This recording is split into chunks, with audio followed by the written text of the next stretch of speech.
Hi, I'm budding researchers. Now, for this episode, we will emphasize the main process in coding qualitative data. So, after looking at the different concepts, frameworks, and even guides how to consider qualitative data analysis, let's look at the nitty-gritty part, how you will transcribe, how you will code, and how you will formulate themes given your interview transcript. Now, just a full disclosure, the slides that I'll be using, this is not mine. So it came from the Association of Pediatric Program Directors in one of their conferences back in 2017. So how do we build your skills in qualitative data analysis? So here, focusing on this one. So let's just acknowledge these doctors for providing this material. Now, uh, let's skip this part. So what is qualitative research? So I hope you go back to our main description back in the first quarter when we describe qualitative research. So it's subjective, it can be inductive also, it can also be reflective.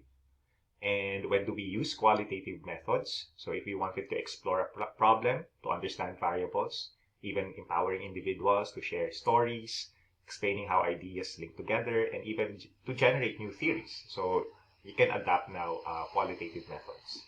So some of the rigors that we need to look at for qualitative research, we have the quantitative criteria here, and these things, I believe they are very established when you're statistics class. And they have qualitative counterparts. So for internal validity, we have credibility, which focuses on the truth value. External validity, the transferability of the data, the inputs. So can it be replicated or can it be applied into another form, situation? Then we also have reliability or dependability in qualitative research. So it should be consistent. And objectivity or in qualitative research, confirmability. So having that neutrality also or being impartial. So these are the rigors of qualitative research. So how do we analyze data? Let's focus on the coding, category, how do we formulate categories, and then theme creation. So some of the things that you need to consider when you analyze. Number one, identify who will be part of the team in analyzing the data. Then, how will you divide the work? So everyone codes all transcripts and many other things. And then the last segment, what will you use to help organize your analysis? So there are some softwares, we call it in vivo, that's the most common. But I encourage you to use Excel because that's your readily available software. Then note cards also. So if you're still into writing, doing manually, that would be essential also in your analytical process. So there. So what are the steps in analyzing the data? So this was emphasized in the previous episodes. So feel free to pause this segment and try to go over the steps in analyzing qualitative data. So basic, you need to start with reading. And you now go to the codes, categories, and the main theme. Okay, so we can simplify the whole process of qualitative data analysis by starting with the codes, then formulating categories, and then themes. So if you look at this schematic representation, themes, they are words or phrases to describe a broader or overarching idea. But this can be done by basing it, to the categories that were formulated. So a category, it's a word or a phrase to describe a group of codes. So categories are formulated based on the codes generated. So a code is a word or phrase which represents a single idea. So you can see now, single unit, simplest unit of a theme, you have codes, and then you have another category. Then some research would also include subcategories in order to formulate the main category. And then there's even some themes before it will formulate the main theme. So it depends also on your how you wanted to convey the ideas. So it's possible to have those things, sub-themes, subcategories, and then sub-themes. Then looking at this example, this one. So the topic here, self-directed lifelong learning in medicine. And they were able to conduct a survey. I think this is open-ended survey questions. And ito yung mga statements. So quotations.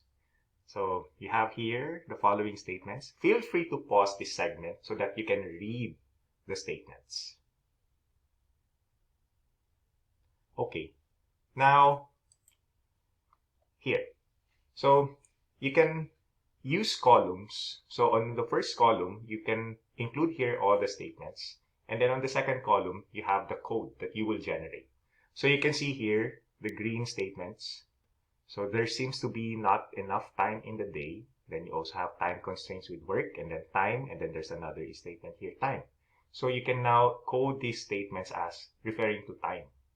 Then moving on, the second code here is tired. So this code, well, this was based from the following statement. Sometimes I find I'm just too tired to focus on reading. So tired, being constantly tired. So you have this second code, tired.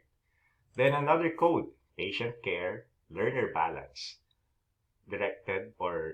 related to these statements. More pressing issues of day-to-day work and patient care than having too many other pressing matters to attend to. And so you coded it using this one.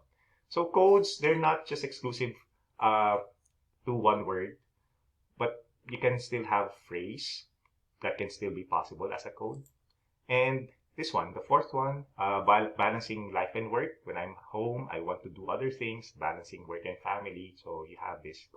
It's like clustering them into something that's understandable based on the statement. So you have these codes. How do we formulate now the categories? So from codes to categories.